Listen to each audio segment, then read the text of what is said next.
સનાતન ધર્મ ચેનલમાં આપ સૌનું હાર્દિક સ્વાગત છે। આજે હું નાગપાંચમની વાર્તા કરવાની છું, તો તમે બધા સાંભળજો અને લાઈક કરજો, સબસ્ક્રાઈબ કરજો અને શેર કરજો। તો વાર્તા કરું છું। શ્રાવણ વદ પાંચમ એટલે નાગપંચમી। આ દિવસે સવારે સ્નાન કરી પાણીયારે નાગનું ચિત્રામણ કરી દીવો કરી કુલેર બનાવીને ધરાવી। આ વ્રત કરનારે નાગદેવની કૃપા ઉતરે છે। એક ડોસી હતી, તેને 7 દીકરા હતા। 7 દીકરાઓને ડોસીમાં એ પરણાવેલા। 7ની વહુ ઘેર, પણ એમાં જે સૌથી નાના દીકરાની વહુ હતી તેને પિયરમાં કોઈ હતું જ નહીં, એટલે અવારનવાર તેને મેણા માણે સંભળામણી કરે। દેરાણી જેઠાણી કે ન બાપી ન પિયરી એમ કહીને મેણા મારતા। એટલું જ નહીં, પણ એની પાસે ઘરના મોટા ભાગના બધા કામ પણ કરાવતા અને પેટ પૂરતું ખાવા પણ આપે નહીં। એવામાં શ્રાદ્ધના દિવસો આવે। ડોસીમાના ઘરમાં દૂધની ખીર બની, રંધાણીને દૂધ પાક પણ રંધાયું, પણ એકય દિવસ આ નાની વહુના બિચારીને ખાવા મળ્યું નહીં। બધાએ જમી લીધું એટલે સાસુએ બૂમ મારી, એ ન બાપી ન પિયરી, જે વધ્યું ઘટ્યું હોય તે ખાઈ લે અને પછી કોઈ હેઠા વાસણ હોય તે નદીએ લઈ જઈને ઉટકી નાખ। નાની વહુ તો રસોડામાં ગઈ, એ જાણતી હતી કે મારે માટે ખીર તો હશે જ નહીં। જોઈને જોયું તો દૂધ પાકનું તપેલું ખાલી, 2-4 પૂરીઓ વધી હતી, 1 ચમચી શાક વધ્યું હતું। આ બધું ખાઈ હેઠા વાસણનું તબાકુ માથે ઉપાડીને એ તો નદીએ ગઈ, વાસણ ઉટકવા માંડી। નદીએ જઈને તબાકડામાંથી બધા વાસણ બહાર કાઢે। એમાં એક વાટકામાં કોઈની હેઠી ખીર હતી। એ વાટકો ઝાડ પાસે મૂક્યો અને વિચાર્યું કે વાસણ ઉટકીને આ ખીર પી જઈશ, જોઉં તો ખરી ખીર કેવી થઈ છે। પણ નાની વહુ તો વાસણ ઉટકીને નદીમાં સ્નાન કરવા ગઈ। એ સ્નાન કરીને પાછી આવી તો વાટકા પાસે ગઈ તો વાટકીમાં ખીર ન મળી।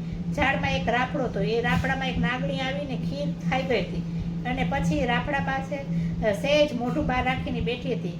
એ વખતે પેલી નાની વહુ ગુસ્સે થવાને બદલે બોલી, મારા જેવી કોઈ દુખિયારી હશે કે ખીર ખાઈ ગશે, જેવું મારું ઠરે એવું ખાનારીનું ઠરજો। એ વખતે નાગણી પોતાના મોં બહાર રાખીને જ બેઠી હતી। આવા શબ્દો સાંભળી ગઈ એટલે નાગણીને વાચા ફૂટી અને બોલવા લાગી, બેટી તારા ભાગની ખીર તો હોય તે વાટકીમાં રાખી હતી તે હું ખાઈ ગઈ। આ સાંભળી નાનીઓને આંખમાં આંસુ ગયા અને રડતા રડતા તે બોલી, હે નાગણી દેવી, મારા સાસરીમાં સુખ નથી અને પિયરીમાં કોઈ છે નહીં। મારે કોની પાસે જઈને મારું દુઃખ રડવું અને મને સાસરીમાં પૂરું ખાવા પણ નથી। આખા ઘરનો ઢસોડો મારી એકલીને જ કરવો પડશે। ઉપરથી મેણા ટોણા એ જુદા, વળી મને દિવસો રહ્યા છે, પણ મને ખોળો ભરાવનાર પણ કોઈ નથી। આ સાંભળી નાગણીને દયા આવી એટલે નાગણીએ કહ્યું, બેટી તું જરાય ચિંતા કરીશ નહીં, ઓછું લગાડીશ નહીં। એમ માની લે કે અમે તારા પિયરિયા મારી પાસે આવીને તારા સુખ દુઃખની વાત કરજે અને જ્યારે તારો ખોળો ભરવાનો હોય ત્યારે મારા રાફડા પાસે આવીને કંકોત્રી મૂકી જતી, એટલે હું આવીને ખોળો ભરી જઈશ। અને નાની વહુ તો વાસણો ઉટકીને ઘેર આવી, એને તો નાગણીના દિલાસો આપી એટલે ઘણી શાંતિ વળી ગઈ। થોડા દિવસ વીતી ગયા, એ વાતને અંતે ખોળો ભરવાનો દિવસ આવી ગયો એટલે એની જેઠાણી એને મેણું માર્યું। આ ન બાપી વળી ખોળા ભરવાના આટલા બધા ઓરતા હશે ને, પણ નાની હોય તો કાંઈ જવાબ આપ્યો નહીં। એ તો એક કંકોત્રી લઈને છાનીમાં નાગણના રાફડા પાસે મૂકી આવી। અંતે ખોળો ભરવાના દિવસ આવી પહોંચ્યા। સાસુએ એને સંભળાવતા બોલ્યા, મોટી વહુ ઝટપટ ચૂલે લાપસીના આંધણ મૂકો, નાની વહુના પિયરે આવવાના છે એટલે પોટલું ભરીને કપડાં અને ઘરેણા લાવવાના છે।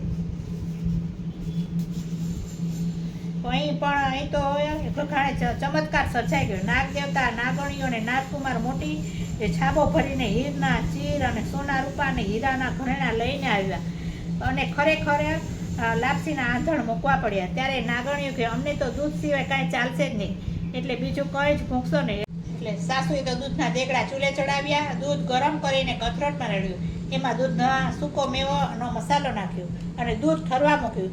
દૂધ ઠરી ગયું એટલે નાગકુટુંબ તો દૂધ પીવાનું આમંત્રણ આપ્યું। તરત જ નાગકુટુંબ બધું દૂધ પી ગયા। નાની વહુનો ખોળો ભર્યો। એ વખતે નાગકુટુંબે જે કંઈ વસ્ત્રો અને દાગીના આપ્યા હતા એ જોઈને એના સાસરિયાને તો આંખો જ ફાટી ગઈ।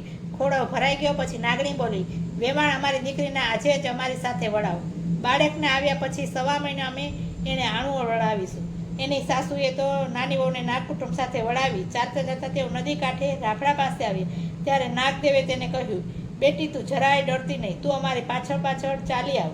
ભલે નાગદાદા કઈ બધા રાફડામાં પ્રવેશ્યા। નાની વહુ પણ એમની પાછળ પાછળ અંદર ગઈ, પણ અંદર જઈને જોયું તો નાની વહુને ભારે નવાઈ લાગી। અંદર તો એક મોટું ભોયરું હતું, ભોયરાની વચ્ચોવચ્ચ એક સુંદર રાજમહેલ હતો। આ રાજમહેલ જોઈને નાની વહુને તે બધી બીક ટળી ગઈ। મહેલના ચોકની વચમાં એક સરસ મજાનો હિંડોળા ખાટ હતી, એની ઉપર નાની વહુને બેસાડી. નાગકુમારો પણ નાની વહુને પોતાની બહેન બનાવી એની સાથે રમવા લાગ્યા. પછી નાગદેવે દેવીએ કહ્યું કે નાની વહુને કે ઘંટડી આપીને કહ્યું, જો બેટી સવાર બપોર અને સાંજ તારે આ ઘંટડી વગાડવી. એ ઘંટડી વગાડીશ એટલે એનો અવાજ સાંભળીને તારા ભાઈ નાગકુમારો જ્યાં હશે ત્યાંથી દોડી આવશે, એટલે તારે એને દૂધ પાવાનું છે. ભલે નાની વહુએ કહ્યું. એમ કરતાં કરતાં દિવસો પસાર થવા માંડ્યા અને સમય પસાર થતાં નાનીઓને દેવના ચક્કર જેવો દીકરાનો જન્મ આપ્યો. થોડા વખતમાં તો દીકરો મોટો થયો. એને એની માં આઘી પાછી થઈ એવામાં એના હાથમાંથી ઘંટડી આવી ગઈ. એણે ઘંટડી વગાડી અને તરત જ પેલા નાગકુમારો દૂધ પીવા માટે દોડી આવે. એ વખતે દૂધનું દેગડું ચેલા ઉપર ઉકળતું હતું. આ ચારેય નાગકુમારો જોઈ પેલા નાનો છોકરો તો ડરી ગયો. એના હાથમાંથી ઘંટડી પડી ગઈ. એ બે નાગકુમારો પૂંછડી ઉપર પડી એટલે એમની પૂંછડીની ધાર કપાઈ ગઈ. બંને નાગકુમારો બાંડિયા બની ગયા. બાકીના બે નાગકુમારો ગરમ દૂધ પીવા ગયા એટલે એમના મોઢા પડી ગયા. આથી તેઓ બોચિયા બની ગયા. બે નાગકુમારો બાંડિયા અને બે નાગકુમાર બોચિયા બની ગયા. આથી તે એ નાગકુમારો ગુસ્સે થયા અને કહેવા લાગ્યા, અમે એને કરડીને વેર વાળીશું. પણ નાગણી માતાએ ઠપકો આપ્યો, વેરની વાત તમે ભૂલી જાઓ. પછી નાગણી માતાએ નાનીઓને મનપસંદ વસ્તુઓ આપી અને સાસરે વળાવી અને સોનાનો એક ચૂડો પણ આપ્યો.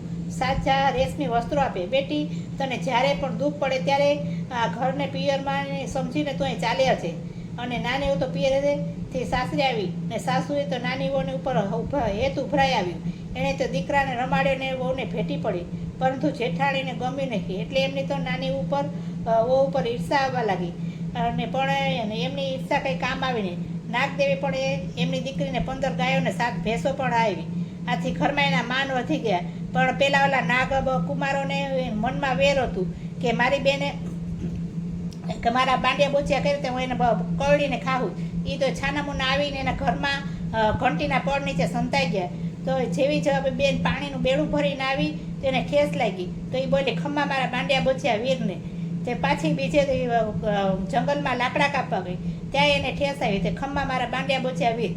તેને નાગ કુમારોને એને વેરવાળાનું વાળી દીધું અને બેનના માન વધી ગયા. જેઠાણીએ પણ એને પૂછીને જ કામ કરવા લાગી.